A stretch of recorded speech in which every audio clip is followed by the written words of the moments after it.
The shooting on 2K25, it's a little challenging, but don't worry, because I got 10 tips that are guaranteed to make you a better shooter and make shooting much easier for you. What if I told you that win or lose, you get $50 when you place a $5 lineup on PrizePicks? And this isn't cap. If you use my code YoungDirk and place a $5 lineup and click the link in the description, PrizePicks will give you $50 regardless if you win or lose. PrizePicks is super easy to use. First, you pick your sport. You can mix and match them if you want, but I'm going to stick to basketball. Then you pick the category within that sport, and then you decide if they're going to go more or less than the amount within that category. The more picks you get right, the money you make. So we're just going to make a quick little lineup here, and we're in popular, and I like this. He has made at least a 1-3 in the past 5 games. He's just got to make 1, so we're going to go more than 0.5 three-pointers made. Then we're going to come up here to points and go to Christian Braun. I don't think he's going to play that good today. Let's go then less than 12 points. And then let's scroll down to SGA. We all saw he was smiling at the end of that game, so more than 32.5 points. So I'm gonna do I am not a big baller. We're gonna do $10 to win 65, or if you want to do a flex play, you can do 10 to win 35, or if you even get one wrong, you still get a 1.25x. Please play responsibly, available in select states. Thank you to PrizePicks for sponsoring today's video. Let's start the video with a heavily debated topic: rhythm shooting versus button shooting. Which one's better? Well, with the data, we know the answer. We know that the rhythm shooting gives you a 70% larger green window and a slightly higher make percentage. But whether or not you should be using it really comes down to this: is your player 6'5" to 7'3"? If yes, you should use it. The shots are slower and it's a lot easier to use. Now, if you're 5'9" to 6'4", you should be using rhythm on your dribble pull-ups and button on your standing shots. The reason why you want to use your button for your standing shots is because I'm going to want you to use a meta jump shot, which is either Patty Mills or Cam Thomas. And these jump shots are very fast, so it's a lot harder to rhythm shoot with them. I personally use Patty Mills and I shoot with the button. Wait, Dirk, why can we use rhythm on the dribble pull-ups even if we're using Patty Mills? And the reason is because dribble pull-ups are a lot slower and they're a lot easier to time. But keep in mind, whether you shoot with the button or shoot with the rhythm, it's completely up to you. Whatever is easier and better for you is all that matters at the end of the day. Regardless if you rhythm shoot or button shoot, listen up. What if I told you that there was a setting that every single top player in the world has on? Not 99%. Every single one. That setting is having your shot timing profile on high risk reward. Why play on high risk? Because you have full control on whether you make or miss your jump shots. If you play on normal or low risk, you are relying on the game's RNG to bail you out and make a white. If you truly want to become a better shooter and make more shots, you need to master your timing on high risk reward. This next tip right here is what made my 3-point percentage go up roughly 8% in the Pro 2v2 league. And that league is held in the stage, so I did that on the highest shooting difficulty in the game. And I'm obviously being defended by really, really good players. So an 8% increase is a lot. Now, if you guys didn't know, just because of how this game is, there are multiple different timings for your jump shot. Yes, there are multiple different timings, even if you don't change anything with your jump shot. It could depend on the dribble move that you shoot off of, the type of catch animation that you get, how much stamina you have left, etc. So the best way to counter this is to pay attention to your visual cue on every single shot that you take. Shoot every shot with your visual cue and learn and master all of the different timings of your jump shot. Important, keep in mind your visual cue itself is never going to change. The release point is never going to change, but the speed at which you get to your visual cue can change. So you need to pay attention every time you shoot and learn the timings of your jump shot, and you will become an elite shooter. Now, this is going to be something you're paying attention to for the rest of the year. I still pay attention to it. I can always get better, and there's always room for improvement.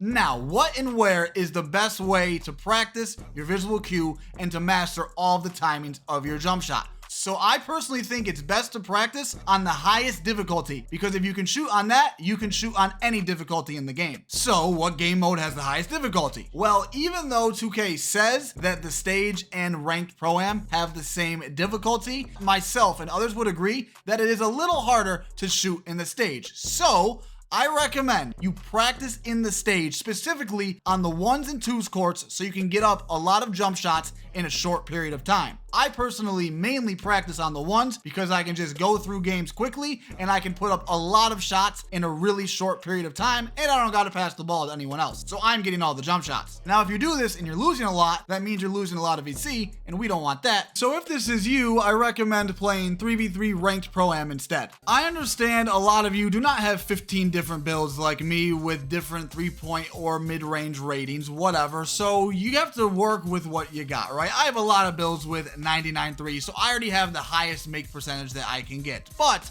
for a lot of you, I know this isn't the case. So how can we easily increase your make percentage without having to make a new build? Well, every season at level 30, you unlock a tier 1 max badge +1. I want you to use this on your set shot specialist. As you can see, as every tier this badge goes up, your make percentage increases. And if you have a higher make percentage, you're gonna make more jump shots. Before I say this next tip, I need to make this clear. I personally have spent around $1,500 on VC this year, and I did not get any of that for free. It was not comped or anything. I had to pay $1,500 out of my own pocket to buy VC. So I do not get VC for free. I don't get paid to tell you guys to make more builds or to buy more VC. I promise I get absolutely nothing. Okay, now that that's out the way, for this next tip, it requires you to spend a little VC. I know it's pay to win, and I know, I don't like it either, okay? Like I said, I have to buy my own VC for this, and that is to use and buy jump shot boosts for every game you play. I know.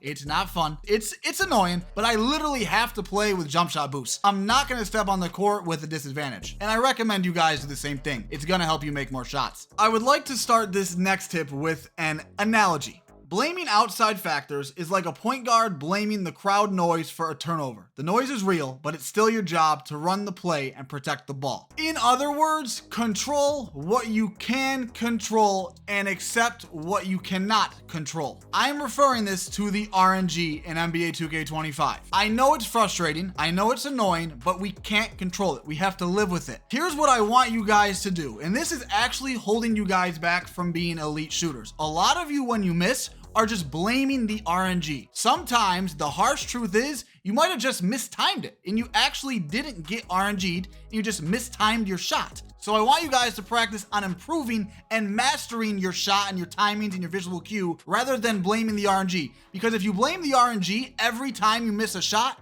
you're never gonna be able to improve. Now, if you do get to like 60% shooting from 3, I would assume you really know the timings of your jump shot. Then you can start to blame RNG, because I hate it. I blame it all the time. But until then, just focus on mastering all the timings and everything in the visual cue of your jump shot and everything in this video, and then you can start to blame the RNG. Let's talk about something that's gonna help you against the RNG, and this is so cliche. It's been in 2K for years, but it's such an easy thing that I see a lot of people that they just don't take advantage of it for some reason. I don't understand why. They are so easy to get, and that is to get all of your hot zones in all the midi and the 3. Just go in career, put it on rookie, and get all your hot zones. It's super easy, and if you're a good shooter, you'll be able to keep them no problem. As you can see, I have all of my hot zones in the mid-range and in the 3-point range. The ones I don't have are my close shots, and I still make sure I get those before I play a wager. And of course, make sure you get your lethals. If it's too hard for you, put it on rookie. It'll make it a lot easier. And if you're about to lose, just close app and try again. Let me tell you guys a quick story. When I first started to play in the Pro 2v2 League, we were awful. And that was because of me. I was missing a lot of shots. I was not the best shooter. My defense was mid. We weren't playing good. Everything about it was not good, right? But eventually we turned things around and became a very good team. So what was the difference? And I know earlier in the video I said it was the visual cue and the timing stuff, but I wouldn't have been able to do that without this. So what was the difference? I'm gonna give you guys a hint. Every time I took a jump shot, I swear to you, bro, I would say to myself, please go in. What the heck is that? That is not the mindset that you guys want when you're taking a jump shot. What you want is confidence, and confidence is what helped us turn the team around, turn me into a way better jump shooter, and turn me into a better player. Now every time I take a jump shot, instead of please go in, bro, no. I'm like green, because I just now assume that it's going in because I'm confident in myself and confident in my jump shot. That's the mindset you guys gotta have when you're taking a shot. Don't be afraid, be confident. If you're confident, whatever it is that you're doing in life, you're gonna do better. Regardless if it's 2K, with work, school, whatever, be confident in your jump shots and you're gonna start making more of them. Before we get into tip 10, if you could drop a like on the video for me, I would really appreciate it. This tip is very simple. I want you to put on something that's going to boost your three-pointer and your mid-range. That something is your takeover. My two favorite are Satellite and Make It Rain. If you truly want to become an elite shooter, you need a really good jump shot. So make sure you click that video on screen. I have jump shots for all builds, heights, ratings, whatever. You really need a good jump shot if you want to be a good shooter on this game. Hope you guys enjoyed this. Drop a like if you did. Have a good day. Go out.